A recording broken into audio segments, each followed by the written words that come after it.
अस्सलामुअलैकुम। Programme in fact में खुश आमदीद। 7 अक्टूबर 2023 से 7 अक्टूबर 2024 एक साल हो चुका है इसराइल और फ़लस्तीन की जंग को। इस एक साल में सैकड़ों की तादाद में ख़वातीन, बच्चे, बूढ़े हलाक हो चुके हैं, लेकिन इस एक साल में मुस्लिम ममालिक इकट्ठे होकर गज़ा के लिए आवाज़ हक़ बुलंद नहीं कर सके। ये शुक्र है कि आज पाकिस्तान में गज़ा के हक़ के लिए ऑल पार्टी कॉन्फ्रेंस बुलाई गई है, तो दूसरी जानिब इसराइल अपनी इस जंग को वसी करता चला जा रहा है। इस पर बात करेंगे, साथ ही साथ बात की जाएगी पाकिस्तान की सियासत के हवाले से। अली अमीन गंडापुर के पास ऐसी कौन सी बिल है जिसमें वो जाकर छुप जाते हैं और जब वापस आते हैं चंद घंटों बाद तो बरसना शुरू कर देते हैं। प्रोग्राम के एनालिस्ट अब्दुल मजीद साहिद साहब हमारे साथ मौजूद हैं। साहिद साहब, गज़ा की जंग और जंग बंदी अभी तक हुई नहीं है, क्या कहेंगे आप? मुस्लिम ममालिक तो हमेशा जब भी गज़ा के निहत्ते मुसलमानों ने पुकारा है तो मुंह फेरते नज़र आए हैं, हम तो शर्मिंदा हैं। आप क्या कहते हैं इस हवाले से? अच्छा, ये बड़ी बात है कि एक साल बाद पाकिस्तान को ये याद आ गया कि साल मुकम्मल होने को है इसराइल के जुल्म, बर्बरियत और एक नाजायज़ रियासत होने की हैसियत से। वो देखें कि जैसे कोई मेहमान आया होता है घर में और उसके बाद फिर वो मेज़बान बन जाए और जो मेज़बान है वो उसको घर से बेदखल कर दिया जाए और वो मेहमान की हैसियत इख्तियार कर जाए। अब सबसे अहम बात, ये सारी बैकग्राउंड अवाम को पता है, दुनिया सारी जानती है कि एक साल हो गया है और पाकिस्तान का उसमें क्या किरदार है ये भी पता है। अहम बात जो है और अहम नुक्ता जो है, अब देखें कि इसराइल की कामयाबी क्या है। इसराइल जो एक घुसपैठिया है, वो ऐलान बलफोर था, वो बालफोर जो था 1917 में, वो उसके नतीजे में आके आबाद होना शुरू हो गए। उसके बाद वो आते आते आते इस तरीके से उन्होंने, वो इस बीच में नकबा हुआ और फिर ये 1967 और भी होती रही है जंगो जदल और आहिस्ता आहिस्ता वो एक्सपेंड होते गए। वो 1967 में उन्होंने इतनी ताकत इख्तियार कर ली कि वो एक छोटे से जिस खिते में पहुंचे थे, जो कि लंबी तारीख है और लंबी बात है, तो मैं इख्तिसार से बात करता हूँ। अब वो 1967 का एक इन्होंने फैलते फैलते और भी साइडों से इलाके जो हैं वो अपना नाजायज़ तौर पे इसराइल की रियासत जो है ना वो अनाउंस कर दी और मजबूरन लोगों ने जो है ना उसको तस्लीम करना शुरू कर दिया, या जिस भी वजह से ये साजिश के तहत।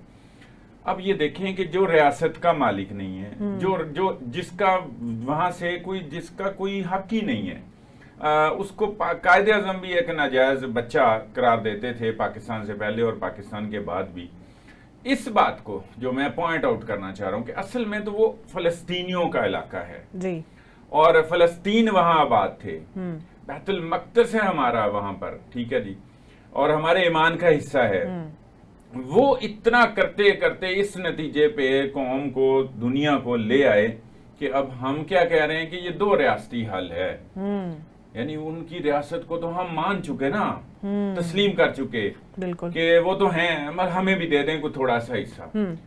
ये तो लेकिन आज ऑल पार्टी कॉन्फ्रेंस में हाफिज नईमुर रहमान ने बड़े जो ना दबंग अंदाज में पेश किया है और कहा है कि ये इसमें आप पर प्रेशर होगा। जानते हैं जाहिर है कि दुनिया किस तरफ जा रही। आप ये देखें कि मुसलमानों का वहां उन्होंने कचूमर निकाल दिया।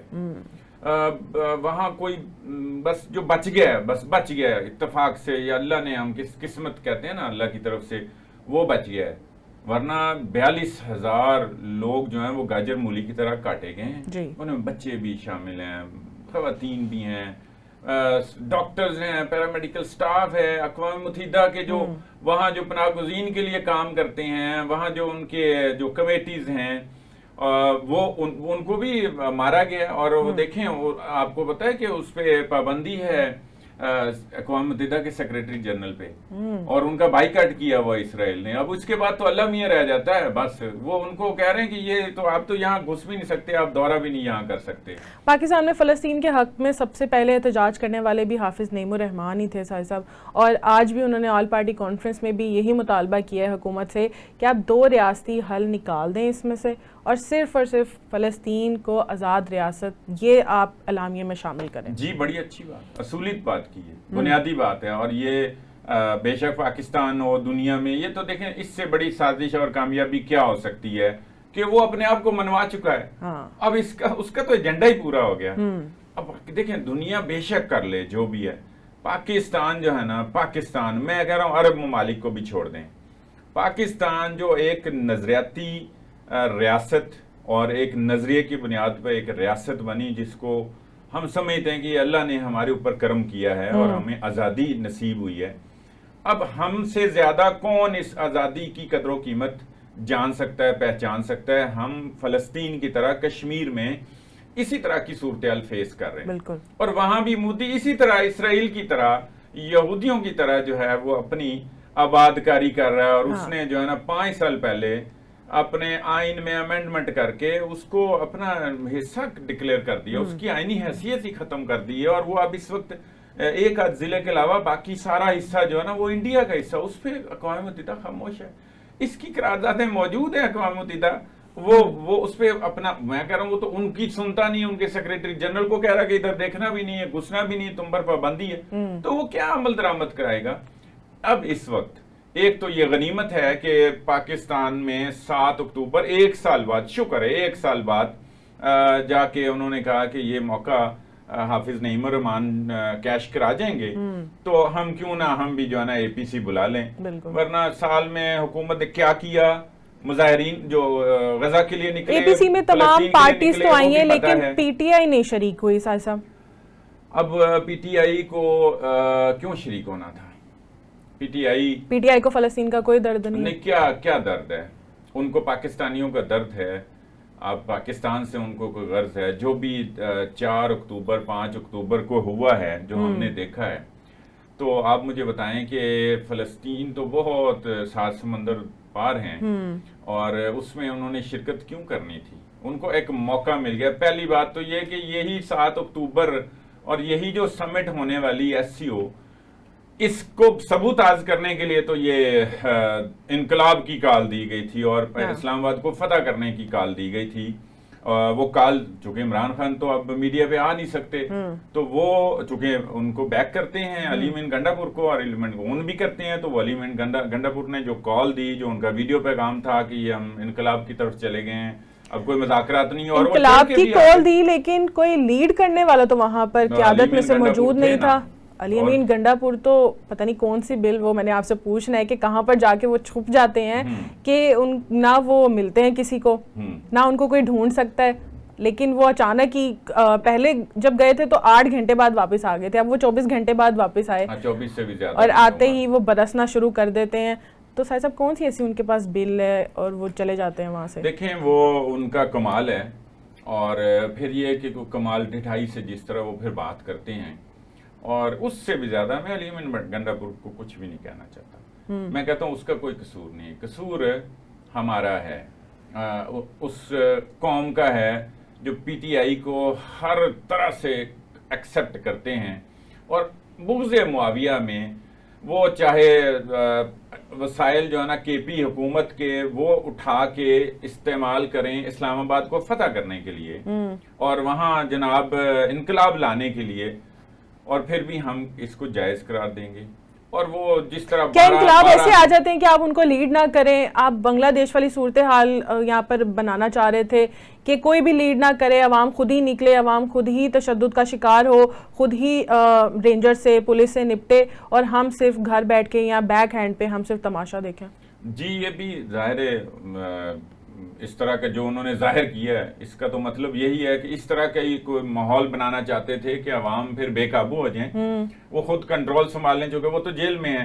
तो वो इनकलाब तो लाने की कॉल दी हुई थी ना, तो इनकलाब लीड करने के खुद ये भी कहा था कि ये MPAs, MNA, सेनेटर्स, ये जो लोग हैं और सियासी जो रहनुमा हैं, ये उसमें शरीक ना हो, इस बात की भी वो इस बात का इजहार कर रहे हैं, और वो भी इजहार कर रहे हैं कि हमें रोका गया था कि हम वहां ना आए।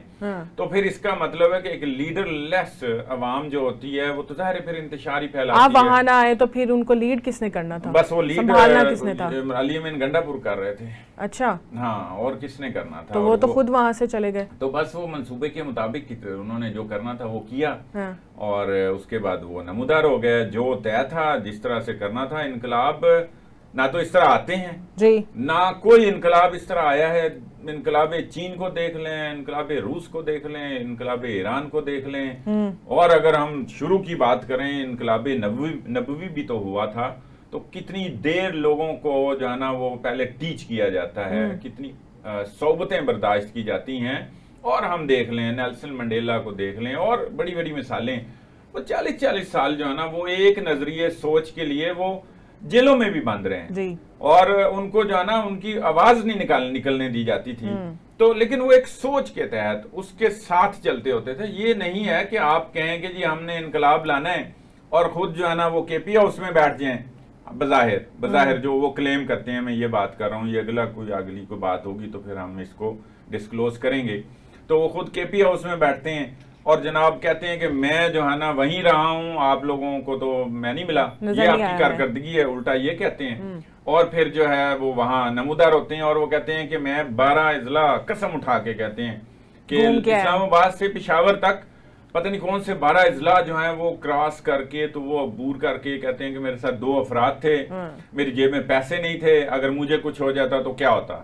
भाई आप इस्लामाबाद की टेरिटरी से अगर निकल गए तो उसके बाद अपने सूबे में तो आप चले गए, और फिर उसके बाद आपको क्या मसला है, क्या मोबाइल नहीं था, किसी से पैसे नहीं ले सकते थे, कोई आपको अमला नहीं मिला आपके सूबे का, और पेशावर से पहले देखें सफेद झूठ है।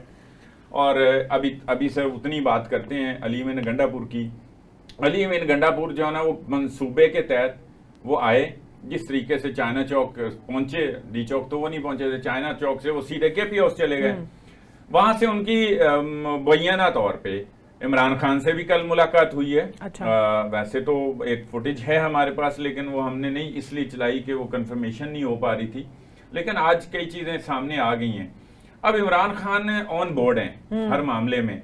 अब इमरान खान की वो मुकम्मल तौर पे सपोर्ट हासिल है उनको, तो वो वही कर रहे हैं ना जो इमरान खान कह रहे हैं। तो असल बेवकूफ तो अवाम को बनाया जा रहा है ना, वो उन फॉलोअर्स को बनाया जा रहा है जो डंडे खा रहे हैं, जो शेलिंग खा रहे हैं, और उनको अब जाके कल के बाद कुछ थोड़ा सा अंदाजा हुआ है कि हम इस्तेमाल हो रहे हैं। अब सोशल मीडिया वॉरियर्स जो हैं और लैपटॉप वॉरियर्स जो हैं, वो जो उधर ही घर बैठ के वहां से इनकलाब ला रहे थे, वो भी अगेंस्ट हुए हुए हैं पीटीआई और अली अमीन गंडापुर के और बाकी क़यादत के भी। इमरान खान के बहरहाल अभी तक नहीं हुए, चूंकि वही एक आखिरी उम्मीद है, वो जो घर बैठ के जिन्होंने इनकलाब लाना ना, कीबोर्ड वॉरियर्स जो हैं, वो उनकी उम्मीद है, और या वो बहरहाल अपने एजेंडे पे होंगे, जो भी है।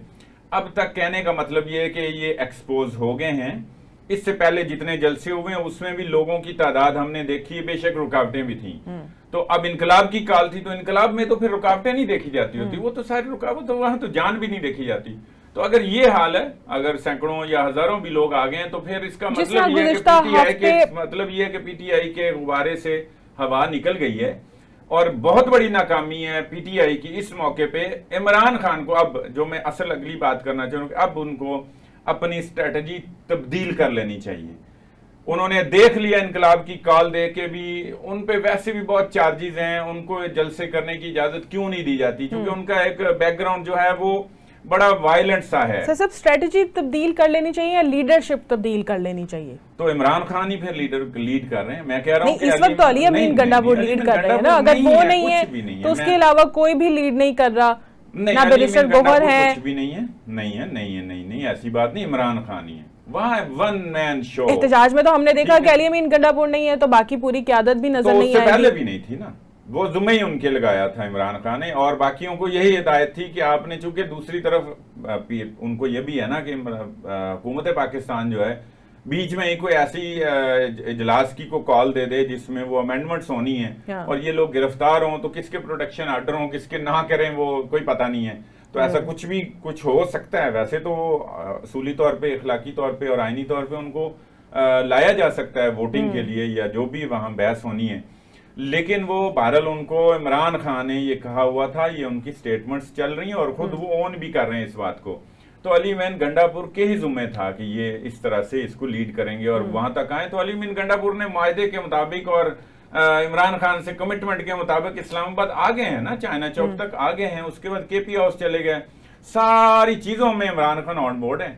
इमरान खान ही यही चाहते हैं। अब उनको जो भी जिसने भी को थोड़ा सा सपोर्ट दी है 18 तक वो कुछ नहीं बोलेंगे, किसी से मिल नहीं सकते 18 अक्टूबर तक। चले साहिब साहब, अब अली मीन गंडापुर तो आ गए हैं और आके उन्होंने KPK असम्बली में जो तकरीर की है उसके अंदर IG इस्लामाबाद के ऊपर ही वो तीर चलाते चले जा रहे हैं। अब मुझे ये बताएं कि D चौक का जो एहतजाज था वो कामयाब हुआ है या अब इनकलाब कहाँ गया? अब मेरी इस बात के बाद ये सवाल नहीं बनता, ये नाकाम हुआ है, ये बुरी तरह नाकाम हुआ है और इसने PTI की साख को भी बहुत मुतासर किया है। खाली ये नाकाम, एक जलसा एक मुजाहरा नाकाम हो जाना कोई मसला नहीं होता, एक तसलसल आ रहा है।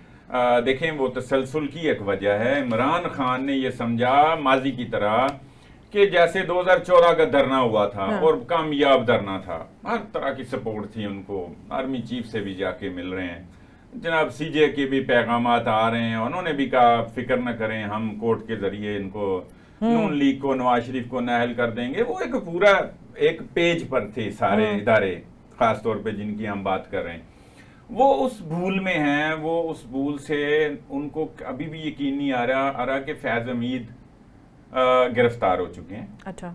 और उनका नेटवर्क भी काफी सारा जो है ना वो जेर तफ्तीश है, कुछ लोग जेर हिरासत भी हैं जो ये सारा मंसूबा इनके बाद बना के देते थे। इवन जो उनको एक कोई दमदरूद की सहूलत हासिल थी वो भी गिरफ्तार हैं। अच्छा। तो वहां से भी अब मुवक्किल कोई कुछ नहीं कर पा रहे। हाँ। वो भी शायद गिरफ्तार ही हो जाते हैं, वो पता नहीं, अल्लाह बेहतर जानता है। इस पर इतनी बात की जा सकती है, इसको जरा तफन्नन ही समझा जाए। तो ये सारी चीज़ों को इमरान खान को वहाँ बैठ के या तो अंदाज़ा नहीं, या फिर वो ये समझ रहे हैं कि बाकी अवाम जो है ना वो ताबड़तोड़ हमले करेगी, वो निकल आएगी, वो फतह कर लेगी, वो चढ़ाई कर लेगी।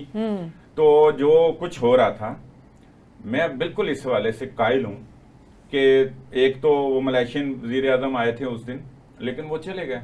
वो तो मतलब इनके धरने दुरने के लोगों के पहुंचने से पहले पहले चले गए। उनको इस बात से इतनी गर्ज नहीं थी, बस इतना था कि प्रेशर जाएगा। दूसरा यही 7 अक्टूबर था जिसके लिए ये धरने की कॉल दी थी। आप मेरे इस बात को मुकम्मल हो लेने ने, इसके अलावा SCO होना है 14-15 को, ठीक है ना, वहां पर कुछ लोगों ने आना है, कुछ बड़ी शख्सियात ने आना है, इवन उनके पसंदीदा वजीर खारजा जयशंकर ने भी आना है, जिन्होंने यहाँ खिताब करना था D चौक में। बैरिस्टर गोहर, बैरिस्टर सैफ के बकौल उन्होंने उसको दावत देनी थी। और मुझे ये बताएं कि ये सारा जो मंसूबा था ना, इस मंसूबे को थोड़ा सा पाकिस्तान से निकल के रीजन और एक दुनिया के हालात से भी हम इसको मुंतबिक करके देखें, कोशिश करें, इनको डॉट्स मिलाने की कोशिश करें, तो ये फिर उस तरफ ही बात जाती जो उन पर इल्ज़ाम है, जो उन पर बैरूनी मदाखलत, बैरूनी दुनिया की जो भी उनको जो कुछ कहा जाता है, मैं नहीं कह रहा, मतलब मौलाना फजलुर रहमान जो आज उनके साथ बगलगीर हैं, वही इनको यहूदी एजेंट कहते थे और उनका दामाद कहते थे इसराइल का इनको, और ये उनको मौलाना डीजल कहते थे। तो ये सारी चीज़ें मैं नहीं कह रहा, मैं कह रहा हूँ कि ये वो कहते होते थे। तो आज मौलाना तो वहां बैठे हैं जी, APC में गए हैं और उसूली सी उन्होंने भी बात की है कि हमें क्या क्या उनके साथ जो है ना इखलाकी तौर पे, सफारती तौर पे या अमली तौर पे क्या क्या इकदाम उठाने चाहिए। जिस तरह हाफिज नईम रहमान ने भी कहा, ज़ाहिर है ये दो लोग तो ऐसे हैं कि जिन्होंने फ़लस्तीन के लिए कोई काम किया है, जो फ़लस्तीन का केस और फ़लस्तीन का मुकदमा लड़ रहे हैं, वो अलग अलग प्लेटफार्म से चाहे लड़ रहे हैं, उनका अलग अलग प्लेटफार्म है। तो हुकूमत ने तो जाते जाते बस एक वो हासिल करने की कोशिश की थी। तो चलें, ये भी गनीमत है कि उन्होंने APC बुलाई, इतनी बात कर दी लीडर्स ने, ये भी एक मैसेज तो जाता है। हमारी बात हो रही है इमरान खान की और इमरान खान की स्ट्रेटजी की। ये स्ट्रेटजी तो होगी ये फेल। अच्छा। इमरान खान की PTI समेत, उनकी सारी क़यादत समेत उनके गुब्बारे से हवा भी निकल गई है। और इमरान खान जिस वजह से प्रेशर डालना चाह रहे हैं कि ये फिर मेरी तरफ आएंगे और मुझे ये याद करेंगे, बात करेंगे। देखिए, ये वही अवाम को कहते हैं कि ये एस्टेब्लिशमेंट के खिलाफ ये करना है, उसके लिए वो ट्वीट्स करते हैं, उसके लिए उनके PTI ऑफिशियल अकाउंट से जो चलता है सबको पता है। मैं सिर्फ एक तरह से थोड़ा सा डिसाइफर करने की कोशिश कर रहा हूँ कि खुद उनको कहते हैं कि आप उनके खिलाफ ये करें, जो कि हो भी बहुत कुछ, नारे लग रहे हैं हमारी एस्टेब्लिशमेंट और हमारी फौज के खिलाफ, खासतौर पर फौज के खिलाफ असूली तौर पे मैं कह रहा हूं, पाक फौज के खिलाफ। तो वो दूसरी तरफ चाहते हैं कि बात भी मैंने उनसे ही करनी है। और इससे बड़ा तजाद क्या हो सकता है, इसको थोड़ा समझने की जरूरत है। और अभी जो कुछ हुआ है, ये जो अवाम निकली है, इखलास से निकली है, वो बुग़्ज़े मुआविया भी निकली है, कुछ हुबैली में भी निकली है, कुछ चेंज भी चाहते हैं। हकीकी मानों में कुछ लोग हैं जो चेंज चाहते हैं, लेकिन वो गलत हाथों में जा रहे हैं। ये नहीं इनकलाब के शक्लें नहीं, ये इनकलाब की जो इनकलाब लाना चाह रहे हैं ना, ये हरगिज नहीं है। ये उनको पता नहीं कि इनकलाब कैसे आते हैं। तो बस ये बात करनी है कि लोगों को समझने की जरूरत है, मुल्क के अंदर हालात जो है ना वो इस तरह के इनकलाब के मुतहम्मल भी नहीं हो सकते और इस तरह की इजाजत भी नहीं देते। ये हालात होते हैं, उनको समझे बगैर कोई कूद पड़े तो फिर आग में किसी ने कूदना है या दरिया में किसी ने छलांग लगानी है, तो वो तो फिर खुदकुशी की मुतरादिफ होगा। अब 18 अक्टूबर तक आपने कहा है कि इमरान खान कोई बयान नहीं देंगे, वो चुप रहेंगे, तो फिर अब वो इतना टाइम क्या सोचेंगे और क्या नई हिकमत अमली लेकर आएंगे पार्टी के लिए? ये तो इमरान खान ही जानते हैं, क्योंकि उनको यू टर्न लेने में कोई मसला नहीं है। उनको आज भी कोई ठंडी हवा आ जाए, जो आज कह रहे हैं कि हमने बात नहीं करनी है एस्टेब्लिशमेंट से, छोड़ दें, जो बात कर रहा है वो उसको निकाल दें, गद्दार है वो, तो वो तो खुद मुतमन्नी है और बाकियों को ये कह रहे हैं। तो मैं यही तो कह रहा हूँ कि ये देखें, बाज मामला में इमरान खान को मैं पसंद करता था कि अच्छे अपोजिशन लीडर हैं, मुकर्रर अच्छे हैं, नौजवानों को उभारना कह लें या उकसाना कह लें, दोनों तरह के काम कर सकते थे और करते रहे हैं अपनी तकरीरों के नतीजे में। इसलिए कुछ नौजवान, जाहिर है कुछ जितने परसेंट भी हैं, और परसेंटेज को कोई मैयर नहीं हो सकती, लेकिन जितनी भी है बहरहाल वो उनके साथ है, वही तो निकलती है। तो ये कुछ खूबियां भी थी इमरान खान, लेकिन ये कि दूसरी तरफ इमरान खान का कोई मौक़िफ़ नहीं, कोई नजरिया नहीं, कोई पार्टी नहीं, कोई पार्टी का सिस्टम नहीं है, वन मैन शो है। बस वो अकेले, उनको लगता है कि ये अली मीन गंडापुर थोड़े से ये कर रहे थे, उनको आप कह लें कि अब क्या हाल हो गया उनका इस वक्त, वो उनको जो गालियां पड़ रही। इससे पहले शेर अफजल मरवत है, वो बेचारे बीमार हैं, उनके लिए दुआ भी करनी चाहिए, वो सीरियस हैं। कल ही मैंने उनका ट्वीट पढ़ा है, वो सीरियस हैं काफ़ी ज़्यादा, इसलिए वो कहीं सामने नहीं नजर आए। उनको भी किसी तरह से उन्होंने थोड़ा सा खींचा और अपनी जगह पर, मतलब ये क्या इनकलाब है, ये क्या सोच है, ना कोई सिस्टम है, ना कोई इमरान खान तो फिर 2014 के धरने के हवाले से हो सकता है ना कि वही सोच उन्होंने रखी हो कि वैसे ही कोई धरना होगा, और कोई गैबी मदद भी हो। हाँ। तो वो नहीं मिली। लेकिन 2014 के धरने के खिलाफ साहिब साहब जो दरखास्तें दी गई थी 10 साल बाद वो समाअत के लिए मुकर्रर हो गई हैं, लेकिन इमरान खान की ज़मानत के लिए गुज़िश्ता 1.5 माह से साहिब साहब इंसदाद दहशतगर्दी अदालत में जज ही नहीं है। हाँ, तो वो तो एक अलग बात है, जजिस की तो वैसे भी कमी है और वो पूरी होनी चाहिए। इसीलिए तो इसी मौके को या इस बहाने को हुकूमत वक्त इस्तेमाल कर रही है कि हमें आईनी अदालत की ज़रूरत है और उसके लिए कोशिश कर रही है, और हो भी सकती है आईनी अदालत के हवाले तक जो है ना हवाले से ये अमेंडमेंट हो सकती है जल्द या बदेर, क्योंकि इस पर इत्तफाक है अक्सर लोगों का। और इश्यूज़ पे है कोई जो है ना मिलिट्री के हवाले से जो दीगर अमेंडमेंट्स हैं, तो वो उस पर इत्तफाक राय नहीं है पाया जाता।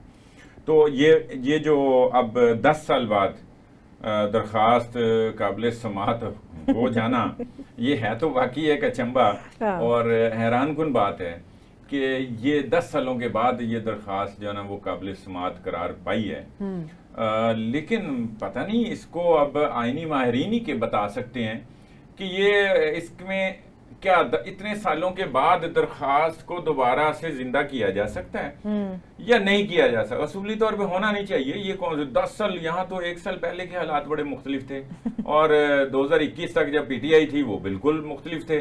तो ये बहरहाल हो तो सकता है, कानूनी तौर पे तो कोई इसमें कदगन नहीं है, लेकिन ये नजर आता है, वाज़े तौर पे नजर आ रहा है कि ये क्या कहते हैं बुग़्ज़े मुआविया में दरख्वास्त जो है ना वो काबिल कबूल हुई है और काबिल समाअत करार पाई है। अब देखें क्या फैसला आता है उस वाले से, गड़े मुर्दे उखाड़ने वाली बात है। अच्छा, वैसे जो पीटीआई के एहतजाज में केपी की मशीनरी, जो सरकारी मशीनरी जब्त की गई है, वफाक के पास है, वो उस हवाले से कोई कार्रवाई हो सकती है? बिल्कुल हो सकती है, क्यों नहीं हो सकती। ये क्या अब सूबे क्या एक इकाई नहीं होती वफाक के, और वो अपनी वफाक के ऊपर वो हमलावर हो जाएं और वो आप समझते हैं कि क्या उनको छूट है ये इस बात की कि वो अपनी फेडरेशन पे ही हमला करें और अपने उस सूबे के वसाइल सारे इस्तेमाल करें और सरकारी मशीनरी भी सारी इस्तेमाल करें। तो अभी इस दफ़ा थोड़ा सा मैसेज सख्त दिया गया है, जो 30 घंटे के लगभग वो रहे हैं रूपोश, उनके बकौल देखें, आप उस तरफ चूंकि आए नहीं, सवाल नहीं किया, तो मैं भी नहीं बात करना चाह रहा कि वो आज खुद रूपोशी उनकी थी या जो भी उनका छुपना था या वो जो भी उनका निकलना था, वो ठीक है ना, वो जो है ना इधर से निकलते हैं उधर से निकलते हैं, वही वाली बात है। तो ये अलग बात है। और जनाब साथ जो है उनका सॉफ्टवेयर भी बेहतर नजर आया इस तकरीर में जो असेंबली में उन्होंने की है। पहले तो वो फिर कूद पड़े थे कि एस्टेब्लिशमेंट ये तुम्हारे बाप का मुल्क है, ये वो आईजी को अब कहा कि तुम्हारा बाप आ गया है। वो बड़के बुड़के मार लें, ये कौम पसंद करती है। वो सुल्तान रही भी तो इतनी देर एक फिल्म इंडस्ट्री पर राज करता रहा है। हमें नवीद चौधरी सीनियर तज्जियाकार ज्वाइन कर चुके हैं। नवीद साहब, प्रोग्राम में खुशामदीद कहते हैं आपको और बहुत शुक्रिया आपने प्रोग्राम में हमें वक्त दिया है। नवीद साहब, किस तरह देखते हैं आप ये इनकलाब को जो पीटीआई की जानिब से लाया जा रहा था? अवाम ही बाहर निकली है, अवाम ने ही तशद्दुद बर्दाश्त की है, शेलिंग बर्दाश्त की है, लीडरशिप हमें कहीं नजर नहीं आई। बहुत शुक्रिया। देखें, जो नारा इससे पहले लगाया गया था वो डू एंड डाई का जी, और ये इनकलाब बात हमें तस्लीम करनी होगी कि अब जेल में जो बंद हैं बानी पीटीआई, वो एक बेचैनी महसूस कर रहे हैं कि मामला अब दुरुस्ती की जानिब जा रहे हैं। जैसे आपने देखा कि IMF का पैकेज भी हो गया और पाकिस्तान में शंघाई ताउन तंजीम का इजलास भी होने जा रहा है। ये मामला बड़े दुरुस्त हो रहे हैं और उनको परेशानी दिन ब दिन बढ़ रही है जी। अब मामला ये है कि जो कुछ गंडापुर साहब ने किए हैं उस पर मुझे तबसरा करने की जरूरत नहीं है। वो खुद बोल रहा है ये सारी सूरत हाल कि किस तरीके के साथ उन्होंने अपने कारकुनों को भी धोखा दिया और अपनी पार्टी के साथ भी उन्होंने हाथ कर दिया। यानी कि लतीफा आप मुलादा फरमाए कि वो कह रहे हैं कि मैं तो वही केपी के हाउस में छुपा हुआ था और सब कुछ देख रहा था और अस्तगफुरुल्लाह माज़अल्लाह केपी के असेंबली में जाके कलमा पढ़ के वो बता रहे हैं कि 12 जिला घूम के मैं आया हूँ। 2 से मुझसे मेरे साथ है। अब 12 जिला उन्होंने कैसे और कहाँ से घूमे हैं उसका भी एक अजीबोगरीब मामला है। नहीं, वो 12 मौसम भी तो है ना पाकिस्तान में, उनके लीडर ने जहाँ 12 मौसम हो सकते हैं वहाँ 12 जिला भी इन्होंने वहाँ क्रिएट कर दिए होंगे। हाँ जी। तो बात सीधी सी है कि गंडापुर साहब क्लियर है, इसमें कोई भाव नहीं, वो बिगड़ के दोनों तरफ खेल रहे हैं। अच्छा। और अपनी पार्टी के साथ वो जितने मुखलस हैं उतने मुखलस वो उन लोगों के साथ हैं जिन्होंने फैसला कर लिया है कि पीटीआई की मौजूदा जो पीटीआई है उसकी इक़्तिदार की सियासत में अब कोई जगह नहीं है उसके लिए। तो वो जिस तरीके से गायब हुए, जिस तरीके से उन्होंने राब्ता किया, फिर लोगों को हाँ बेचारे बगैर क़यादत के छोड़ दिया, कोई आंसू गैस खा रहा है, कुछ कर रहा है, वो तो देखें जो रिएक्शन आया। हालांकि ये जो टर्म चलती है हमारे यहाँ कल्ट वाली जी, इनकी सूरत हाल ऐसे है ना कि ये तो जो कह दिया उसको उन्होंने क्या कर दिया, सफेद का तो सफेद मान लिया। इनके यहाँ तो बहस ही नहीं है। लेकिन आपने देखा कि उसी रोज से शाम से कितना शदीद रिएक्शन जो इनके अपने लोग हैं पीटीआई के कारकुन हैं, सोशल मीडिया ट्रोल्स हैं, यूट्यूबर्स हैं, वो कितना गुस्से में हैं और किस किस्म की गुफ्तगू कर रहे हैं। तो ये मामला चूंकि एक बिल्कुल ओपन है, इसमें कोई ना तहकीकात की कोई जरूरत है ना कोई तजिया करने की जरूरत है कि गंडापुर ने बहरहाल एक ऐसा रोल प्ले किया जो एस्टेब्लिशमेंट को सूट करता था और सबको घुमा फिरा के चुपके से वो केपी के असेंबली चले गए और वहां जाके उन्होंने अपीयरेंस ऐसे दी जैसे वो बहुत बड़ा मार का सरंजाम देखे हैं फाते, और वो एमपी जो है ना वहाँ ताले में भी जाते थे। असल में तो जितने एमपीएस वहां मौजूद थे, मेरा नहीं ख्याल जो उनमें से किसी एक को भी इस मामले पर कोई शक हो कि गंडापुर साहब जो है ये अब सिर्फ पीटीआई के लिए काम कर रहे हैं, सबको पता है। अब ये जो लोग असेंबली में मौजूद हैं और जो केपी की हुकूमत में है उनका वो एक मखमसे में है। वो कहते हैं कि भाई जो होना तो हो गया, अब आगे बढ़ने का रास्ता निकालो। इस तरह की जो कॉन्फ्रंट्रेशन है वो हमें हर जगह पे खराब करा रही है। लोग गिरफ्तार हो रहे हैं, मुकदमे बन रहे हैं, बार बार मसाइल पैदा हो रहे हैं, कारकुन पकड़े जाते हैं, जमानत कराने वाला कोई नहीं होता। अब जजों का भी वो पहले वाला जोर नहीं रहा जो उनको सपोर्ट कर रहे थे उनकी फैमिली, वो भी पीछे हटते जा रहे हैं। तो ये मसले ये मसाइल जो है यकीनन जब केपी के लोग आपस में बैठते हैं, मैं हुकूमत की बात कर रहा हूँ, तो डिस्कस करते हैं कि यार ये हमें किस काम पे लगाया हुआ।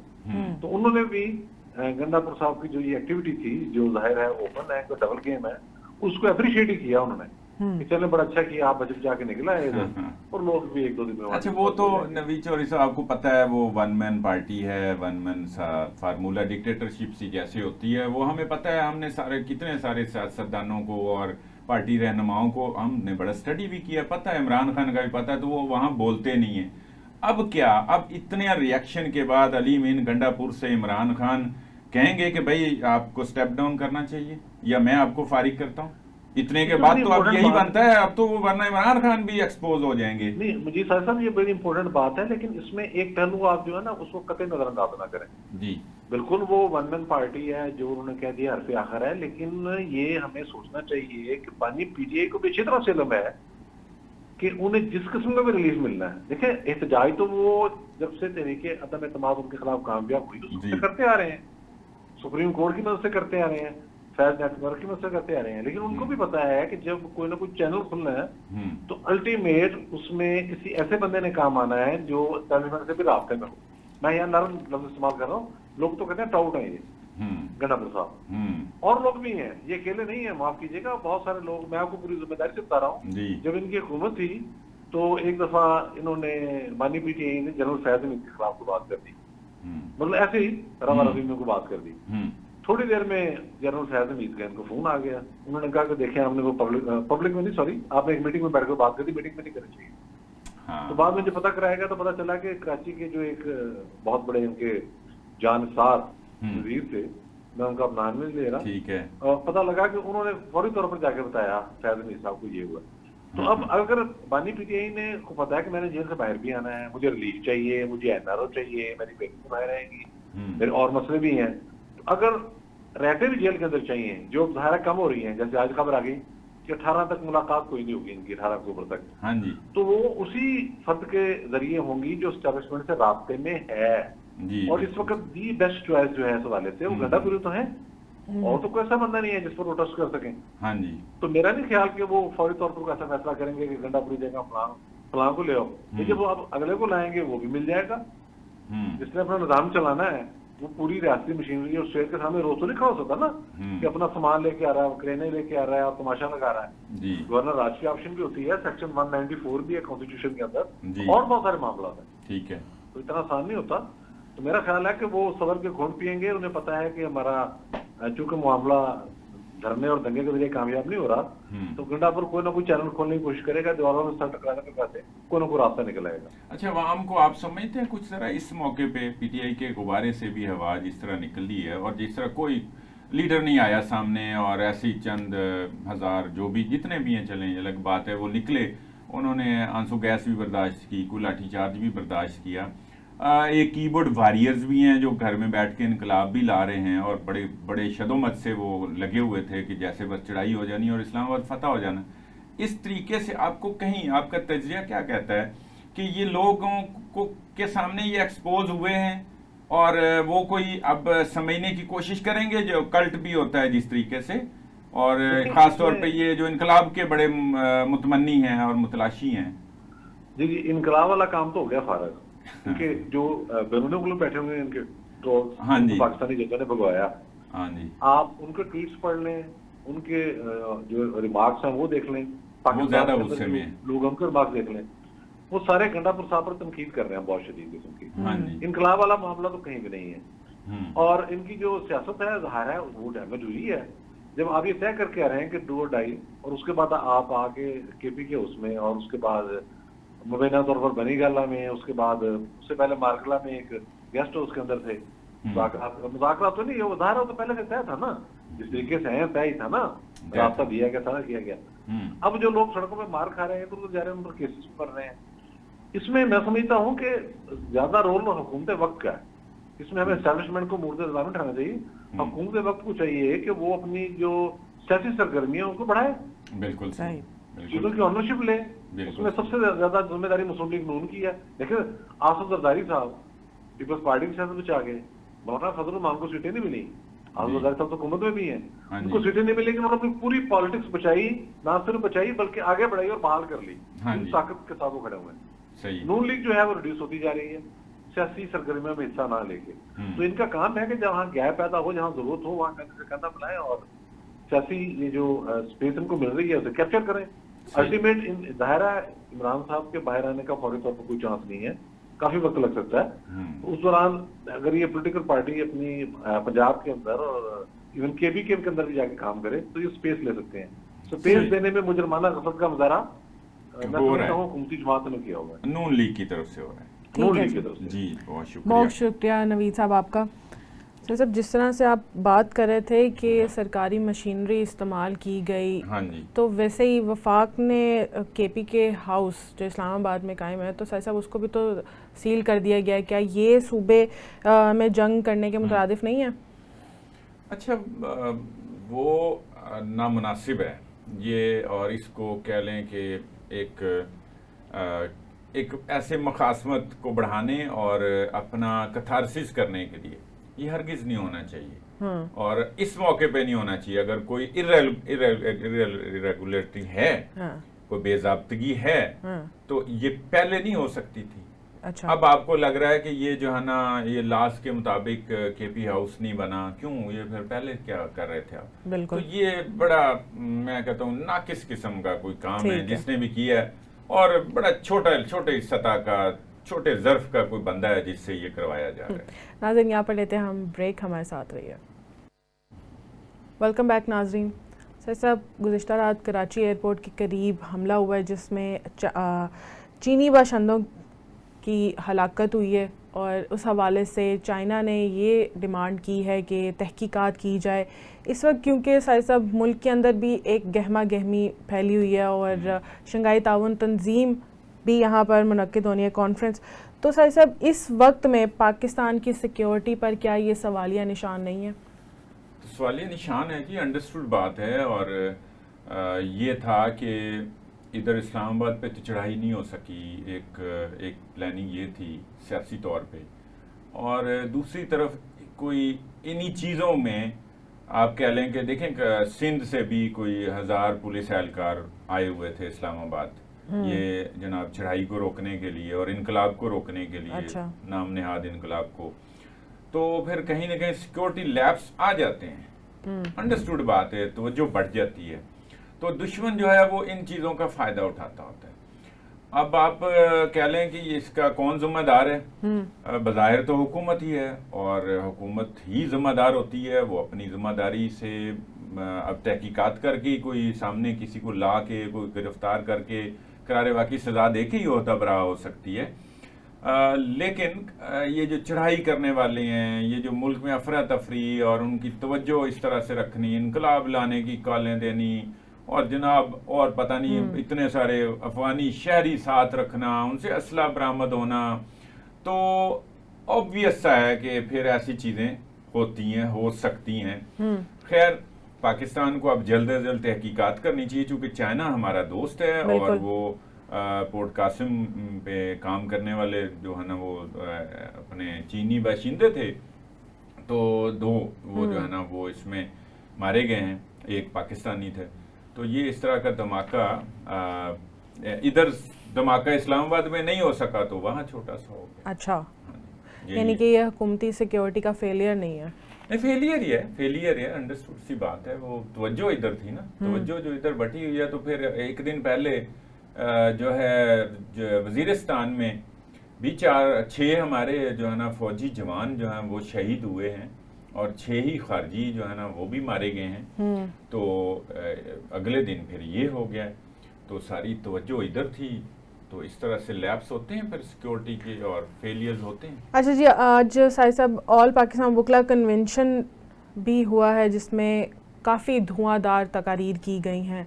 हामिद खान ने भी काफ़ी खिताब किए वहाँ पर, जिसमें वो कह रहे हैं कि इमरान खान से जंग नहीं करनी चाहिए थी मुझे, काजी फायज़ ईसा के लिए कोई एहसान किया है काजी फायज़ ईसा पे उन्होंने। हामिद खान कोई अजीबो गरीब सा करैक्टर हैं, और वो ग्रुप जो है वो पता है वो कोई आल पाकिस्तान वकला तहरीक नहीं है, वो ILF है, वो इंसाफ लायर्स फोरम है। अच्छा। और जहाँ पर तहरीक इंसाफ के चाहने वाले जिन कोर्ट्स में, बार्स में वो जो हैं जीते हैं, अच्छा, ये उनका सिर्फ एक एहतजाज था। जिस तरह सुप्रीम कोर्ट के बाहर को 500 वकला आए थे, तो वो PTI के वकला थे।